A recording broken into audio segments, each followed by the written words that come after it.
is awesome. Tell somebody, say, my God is awesome. I've been through many trials and tribulations, but my God is awesome. Almost gave up, almost threw in the towel, but I thought about how awesome my God is. Hallelujah. Come on, y'all sing this with us. Come on, my God is awesome.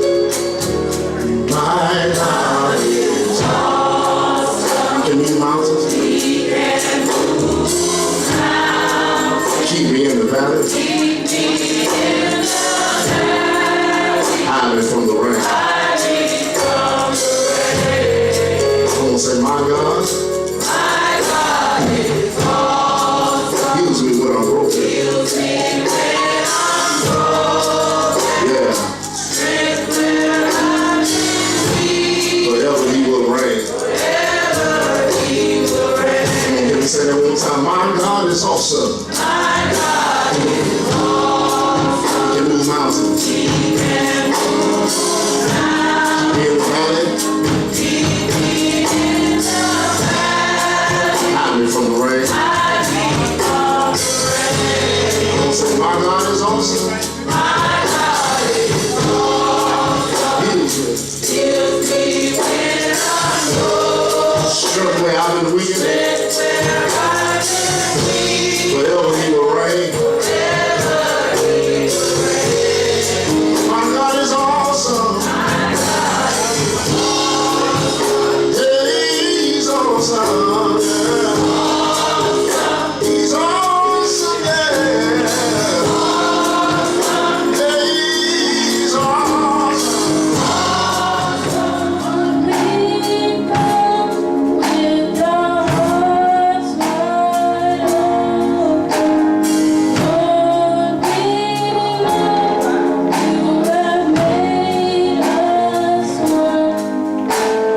Lord, we always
look at Matthew the 17th chapter, verses 14 through 18.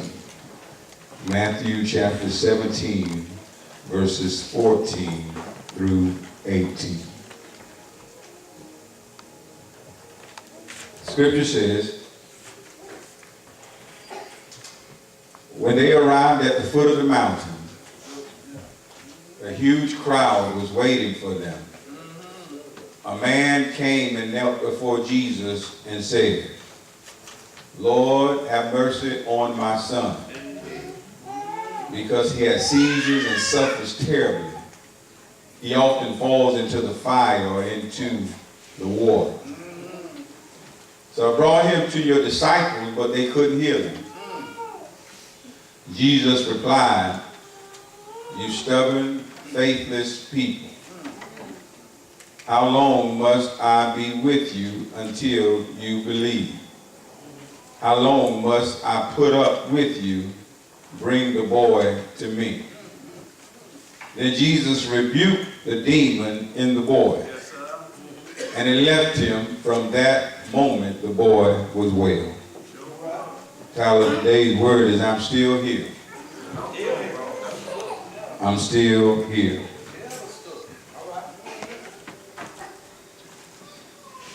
Have you ever heard the saying, new levels bring new devils?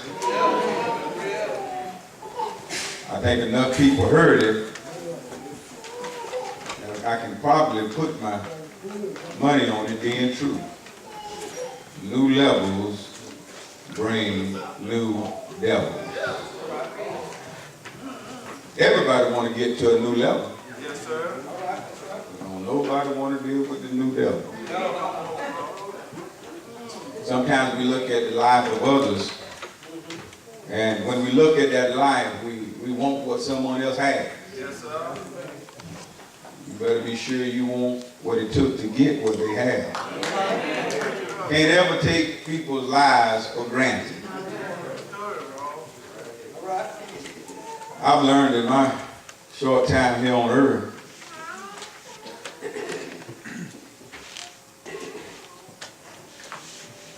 that pretty much everything that I've gotten that was worse of it took an effort, took a little struggle, took a little fight, had to push through some adversity. Yes, sir. But once I got through, I realized it was worth it. Verses 14 through 16, the scripture says, and I'm going, this one, even though they're both NLT, mine says it a little bit differently.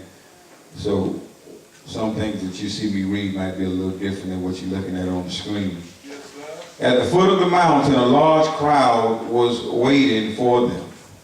A man came and knelt before Jesus and said, Lord, have mercy on my son. He has seizures and suffers terribly. He often falls into the fire or into the water. Yes, sir. So I brought him to your disciples, but they couldn't heal him. A man brought his son to Jesus. I tell you what, it's not a failure as a parent to not be able to fix everything by yourself. Sometimes we judge parents that can't fix the issues that their children are going through. But that's the whole purpose of Jesus. Our job is just to guide, to train, to direct our children to Jesus. But we can't always be Jesus in their lives. And this man, his son was dealing with some things, and he brought his son to Jesus. That ought to be encouragement to some parents that just because it seems like you can't fix it. Some folks say, well, if it was my child, this is what I would do. Yeah, right. Ain't no way in the world I'll let my child do that. That's you and your child. This is me and my child. God bless you and your child. But I think I'm going to need a little help from Jesus on this issue right here. This man, he needed a little help from Jesus on something that his son was dealing with. Yes, sir. And this sermon is really going to be focused on the son. If you notice the son, we never even mentioned the son's name. That's right. He was not known by his name, but rather by his condition. And that's what happens in life. People don't even take the time to get to know who you are. They just know you by your condition. Hey man, you seen Johnny? Johnny who? The crackhead that be hanging over by the stove. Oh, Johnny. People know you by your condition. And the longer you stay in that condition, the more people will associate you with your condition rather than your name. Before I got in my condition, my name was wrong. Before I even puffed on one joint, my name was wrong. Before I even knew who Jim Beam or the King Crown, my name was wrong. Before I ever did all the dirt I did, I was Ron, Ida and Ron's boy. Catherine and Wesley's grandboy. Harmon and Mabel's great-grandboy. Before I even committed any of the transgressions that I committed in my life. But then once you get going down that road, you know Ron. No, Ron. The dude that be coming in the club smelling loud like weed. Oh, Ron. Y'all don't want to admit it, but y'all ain't always been known as the little holy one that be in church singing every praise. That wasn't always your story. That wasn't always your story. You just ain't just willing to claim it like some of us. But when it's history, you can claim it. It's done. It ain't me no more. But folk will know you by your condition as opposed to your name. And you know, those names meant something. You looked at your child and you saw your child and you thought of a name that spoke what God spoke to you about your child and gave your child that name. And then as your child grew up, that child had something to think on that when my mom saw me, when my dad saw me, when they looked at me, they saw this in me, they heard from God. And so even though I might be straying away, I got something to hold on to because I know what they saw in me. Names meant something. Yes, sir. Yes, sir. But this boy had been in the shape that he was in for a period of time and didn't even really feel it important to call his name.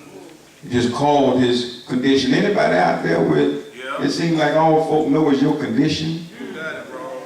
You got it. I ain't always been sick. You're right, bro. But now you identify me with sickly.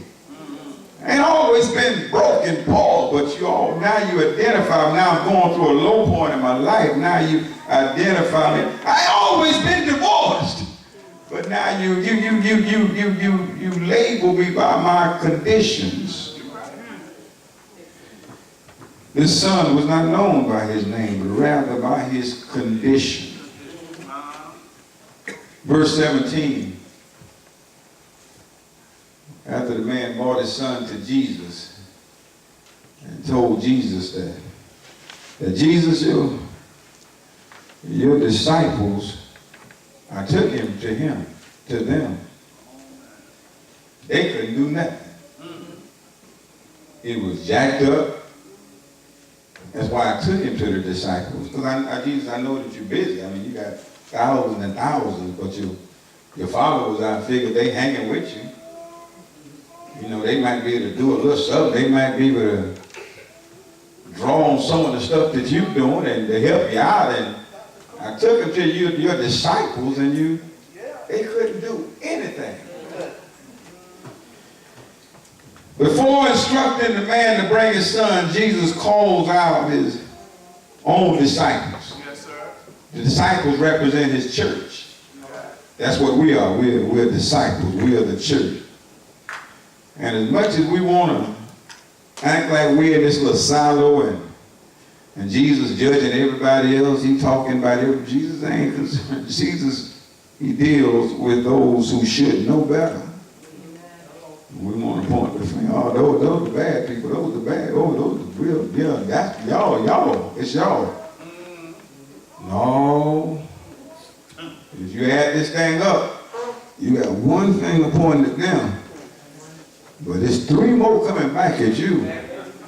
Jesus more concerned about the one that's supposed to know how to do right is doing wrong. Those are the ones that are going to be held accountable. And so he says, before telling the man to bring his son, Jesus, he calls his own disciples faithless and corrupt. They just sitting there looking. Yes, sir. The man brought the son, and they just happened to be sitting there. They probably was sitting there eating some of the bread, you know, the leftovers from the fish and the bread. They probably sitting drinking some of the wine, you know, all that had so much wine and everything. They just enjoying being around Jesus and all the benefits of being around Jesus. Get a little extra healing on the side. You know, I mean, some folks just hang around Jesus for the benefits. You know, they hang around Jesus for the extra stuff. You know, you hang around him for the extra stuff, and you just never know. And he said, I can't give bread to you. You know, this is for the children. The woman said, well, hey, well, even the dogs deserve some crumbs. Some folks just hang around Jesus for the crumbs, for the blessings. If I give my tithe, he gonna bless me with the tenfold. I go stand in a line, and they call and they get $100 line, and they get this line, and I go stand in the line, and I go up there, and the preacher touch me, and I get blessed 100-fold, and I get all these blessings from hanging around Jesus. Some folks just hang around. I met the disciples just hanging around. Had been called upon to help this young boy who was about to die, killing himself, and they just hanging around Jesus. Got folk out there dying of drugs. Got folk out there life crashing, falling apart, suffering, dealing with everything, and they just at the church just hanging around. Just hanging around Jesus. Got hungry people out there. I mean, folk hadn't had a meal, and they just hanging around. You got folk that are suffering. You got folk that are going through all types of things in their life, and they just comfortable hanging around. And even in between home and hanging out at the temple with Jesus, they got their eyes straight on the temple. They don't want to look at the homeless man over there begging for money. They don't want to look at the people living in the houses that are falling apart. They don't want to look at all the mess that's going on. They just hurry up trying to get to the temple. And they get to the temple, and they just hang around Jesus. They sing hymns. They pray. They sing songs, feel good about themselves, and then they go back home. Just hanging out with Jesus. Jesus had something to say. He says, you all are faithless and corrupt. His own people. He wasn't talking about we got all these people that they sin so bad, and these people they sin so bad. All those people are so bad. No, he wasn't dealing with any of those folk over there. He says, you faithless. He wasn't talking about the folk over there on this outside. He wasn't talking about folk on that outside. He said, he looked inside and said, you faithless and corrupt people. Why did he choose those two words? Come on, I can think of a whole bunch of stuff you can call me, but faithless and corrupt? I mean, I'm a Christian. I got faith. The reason I follow behind you is because I believe that you're the Christ. Yeah, and corrupt. Come on, I worship you. I come and I pay my tithe. I give my time. I share my talents and corrupt. What? Faithless and corrupt. Why would he choose those two words to call his disciples that could not help this young boy who was about to die? His daddy trusted them as his ambassadors, as Jesus' ambassadors, to change the boy's life. But when he brought the boy, yeah, well, I don't want no answer from it, but there's some buildings and some people that gather that call themselves Christians, and people come to those buildings because they're hurting, because they're going through, because they're suffering. Life is getting the best of them. They're making destructive decisions in life. They're suffering. They're going through turmoil in their life, and they go to these places because these places are supposed to represent God. And they get to those places, and then they have to go back and find Jesus somewhere else because they went to the place, and the place didn't make their life any better. They went in, and they went in confused, and they left confused.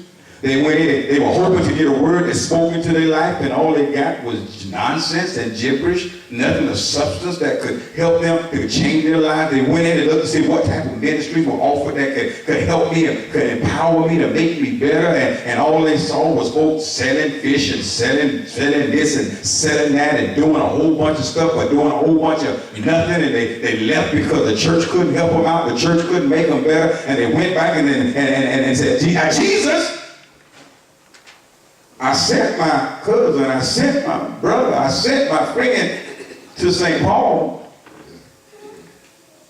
and he's still jacked up. All they're concerned about is doing stuff, hanging around the blessings, getting some crumbs.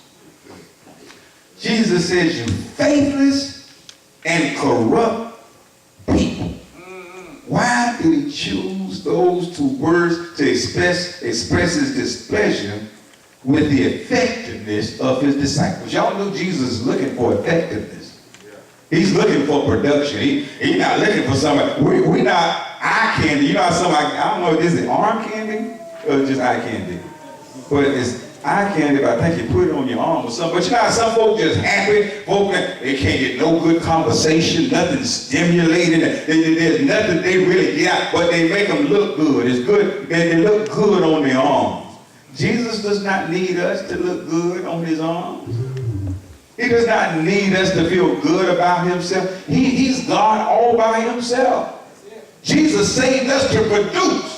He saved us to go and make disciples. He saved us to go and be a light in the world. He said, you don't put a light under. The reason I made you a light is so you can go stand on a hill and illuminate. Because what happens is, most of us are so scared of dark things. We're so afraid of dark, evil things. And we don't realize that light has the power. That when light is willing to shine, darkness literally runs from light. We have the power. Jesus says, I created you to walk in power. To walk in a building and the light shining. He says, I created you to walk in power. He says, you faithless and corrupt people, you're ineffective. Faithless. Let's make sure we need to make sure we have a good understanding of what he's saying. And so I think it would probably behoove us to go and look at the Greek, the original text of these words, faithless. It's apistos. And the word apistos means disloyal and not to be trusted. Now these are his disciples. These are his own disciples. Folk that are in the church. And Jesus said that the reason that you're ineffective because you're disloyal, you're apistos. You're disloyal and not to be trusted. It's going to break somebody's heart in here today, but you know what? I learned even in the church, there's some sheep and there's some goats. And you know what? When I think about, well, how does a goat sound and how does a sheep sound? Well, I know a sheep is bad. But you know what? I was down at the little market the other day over there where there used to be the stables, but now they got little vegetables and they had some goats out there. And guess what sound the goat made? Bad. The goats sound just like the sheep. And in the body of Christ, in the midst of his disciples, he realized, I got some folk that I'm giving an opportunity to better themselves, to make a difference in this world. But some are goat and some are sheep. Some going to betray me and some will be loyal. And he said to the disciples, he said to them, you faithless, apistos, you disloyal and not to be trusted folk. And it does not break my heart when to realize, and most of us have to understand that, because when we're in the church, we expect for the church to be perfect and everything everything just right. But I want to let you know there's some sheep and there's some goats. I'm not calling you a sheep. I'm not calling you a goat. I'm just preaching God's word. But sometimes in the church, folk go off and leave and go off and have a pity party and go off all by themselves because they expected the church to be perfect, not realizing there's some sheep and some goats in the very same place. And God says to the disciples, I bless you. I've allowed you to walk with me and talk with me. I've allowed you to sup with me. But you know what I've learned? This man bought his son because you were a representation of me. And when he bought his son, you could do nothing to help his son. And one of the reasons why you were so ineffective is because because you're disloyal and not to be trusted. And I hope I don't break anybody's heart. But I've learned as a pastor, I can't get motivated about our people. And as people and Christians of God, children of God, we can't be motivated by people. But we have to be motivated by knowing we're doing the will of God. If God called us to do it, doesn't matter what anybody say. Before I went on vacation a week ago, I was riding in my truck. And I arrived to one of our members' house who had passed away. And I was sitting there on the porch and talking to the wife. I got a text message. And the text message said, Reverend Rawls, somebody just called me and said that you have not been by this person's house to talk with their family that died. I responded back and I said, you know what? God is good and the devil is a liar. Call back and let the person know that told you that lie, that I'm sitting right here right now talking to the wife. But you know what? If I would have got upset by folk and got disappointed by folk, it might have affected the way I pastored. But what I realized is that right next to me, I'm going to have some folk that are loyal, and then I have some folk that all they're loyal to is running their mouth. And I got to pastor both.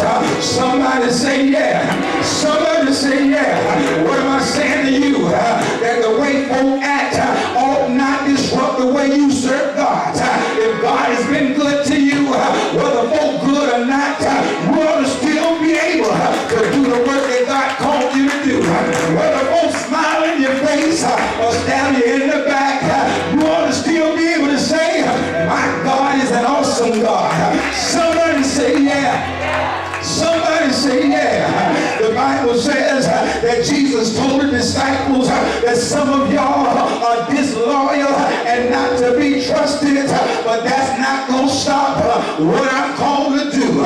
Somebody say yeah. Not only, he said, are you apistos, faithless? He said, but also you are corrupt. The word corrupt in the Greek, the word is diestrepho. It means to distort or to figuratively to misinterpret.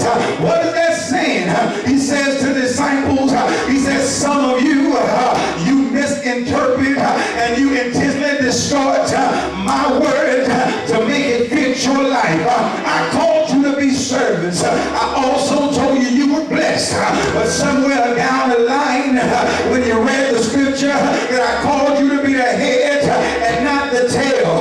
You forgot to merge that, but I called you to serve. And so now you're more into getting your own and trying to serve somebody else. And you misinterpret the scripture and feel good about yourself by destroying scripture. There have been people that destroy the scripture all through the years. Had the opportunity to talk with a white nationalist. I don't know the difference. They're all the same to me. I call them all racist. But he said he's not a white supremacist.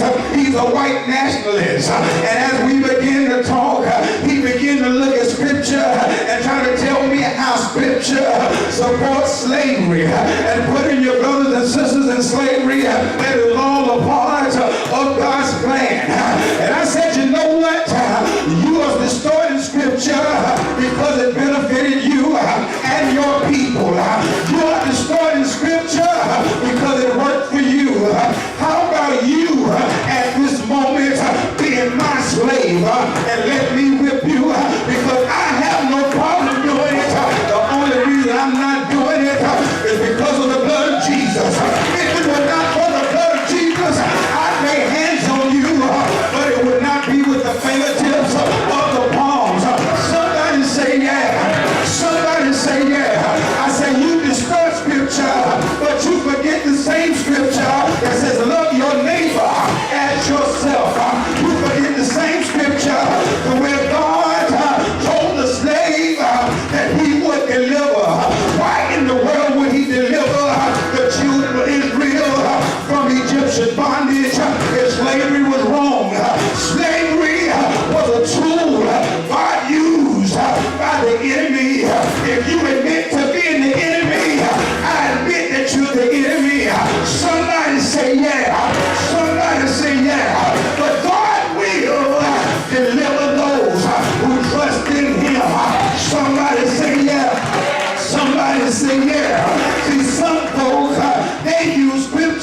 scripture can take from you.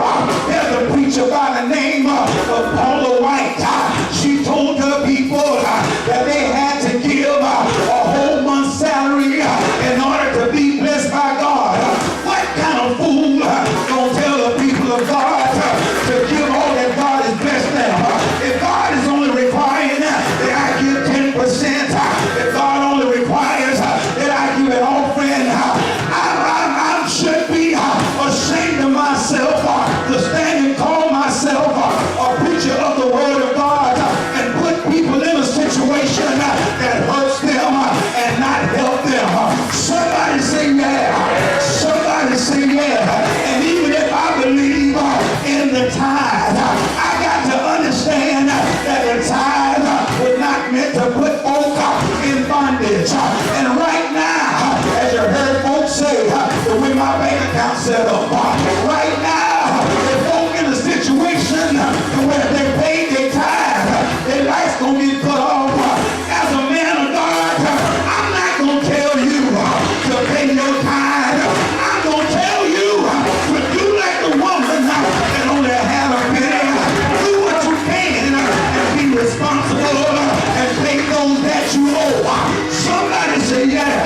The Bible says that God calls us to be honest and people of integrity. How in the world can I give to the church and not be responsible for my car payments? How in the world can I give to the church and not be responsible for light in my children's house? Somebody say yeah. Somebody say yeah. God did not call us to be a fool, but folk that misinterpret and twist the word of God, distort the word of God. He calls them the treble. They were twisted to work to their good. Paul, God, Jesus, he looked at the disciples. He said, you're faithless, pistos, you're corrupt, you're treble. And he says, because of it, you are not effective. I stop by St. Paul today to say that I love you, and I'm praying that none of us fall in the category of being faithless. If God has been good to us, God ought to be able to trust us.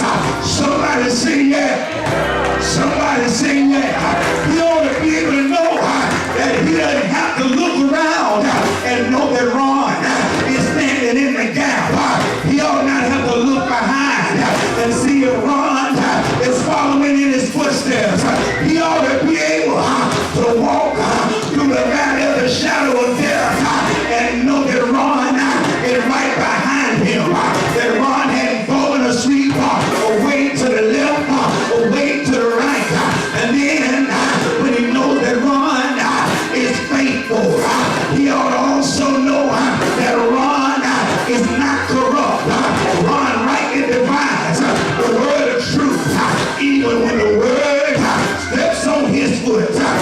Y'all were in church last week, and y'all saw in the midst of my sermon, I realized I was preaching to myself and had to admit, you know what? I whipped my brother off. I pushed my brother to the side. I got mad at my brother and didn't want to deal with him. And so I'm preaching to y'all, but there's a mirror in front of me, and I'm preaching to myself the same way you get happy when the word convicted you and making you a better person.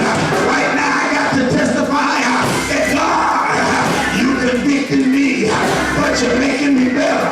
You're making me over again and another. I'm not going to distort the word to fit my life. I got to cause my life to fit the word. Somebody say yeah. Somebody say yeah. This young man has suffered far longer and endured more than he should have ever had to, because of spiritual forces combined with ineffective followers of Christ.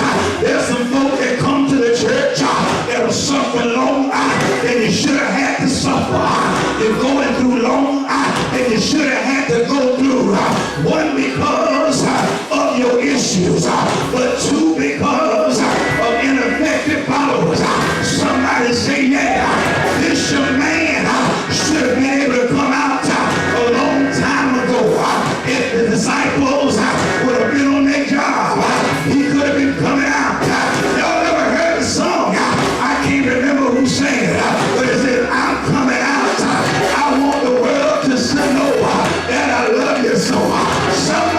say yeah. Somebody say yeah. This young boy, he should be out in the streets saying, I'm coming out. But he's still going through after talking to John. He's still going through after talking to James. He's still going through after talking to Peter. He's still going through after talking to Andrew. Somebody say yeah. Somebody say yeah. He had to suffer far too long. I don't know what he used to be before he started suffering. He could have been doing well. Life could have been good. Some of us know how it is. Sometimes you're up, sometimes you're down. But when we read the scripture, we just look at him as a lunatic that's been down all his life. But the devil is a liar. You won't define me by my condition.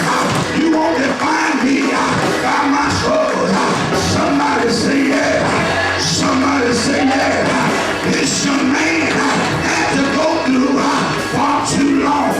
This young man had to endure more than he should have ever had to because of spiritual forces, because of ineffective followers. But in verse 18, the scripture says, then Jesus rebuked the demon in the boy, and it left him at that moment, and the boy was well. Jesus, he didn't rebuke the boy. He didn't say, you old bad boy, with your pants hanging down, your hair all messed up, tattoos all over your body. He didn't rebuke the boy. He didn't rebuke the girl and say, look how you dress. Look how many babies you done had, and you ain't married. He didn't rebuke the boy and say, you gay, or you this, or you that. He didn't rebuke the boy. But the Bible says that Jesus, the lily of the back, the bright and morning star, he rebuked the condition and said, get your hand off my child. Somebody say, yeah, the church would be better if we would stop rebuking people and rebuke conditions. Poverty, get your hand off God's child. Laziness, get your hand off God's child. Somebody say yeah. Somebody say yeah. Jesus didn't rebuke the boy, but he rebuked the condition. And the Bible says that the boy was made better. I'm reminded of a story that was told to me by a man. The man says, my wife and our daughter, we moved our daughter from public school to private school. And in doing so, we discovered that public school ran about 2 grades behind private school. As a result, she who normally got straight A's, she was now struggling just to fit in. I'm talking about a girl that was doing great, but she got moved to a new level.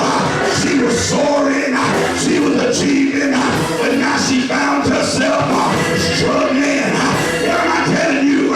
Just because I'm struggling now, don't mean I always struggle. I could have achieved, I could have went through, but at this new level, I got some new devil. Somebody say yeah. Somebody say yeah. He said, my daughter, she was the only African American in her class. She knew that it was a blessing to be in private school, but it just seemed to be so hard. My wife and I, we invested in Sylvan learning to bring her up to grade level, and on the last day of the year, she had struggled so much, but you know what?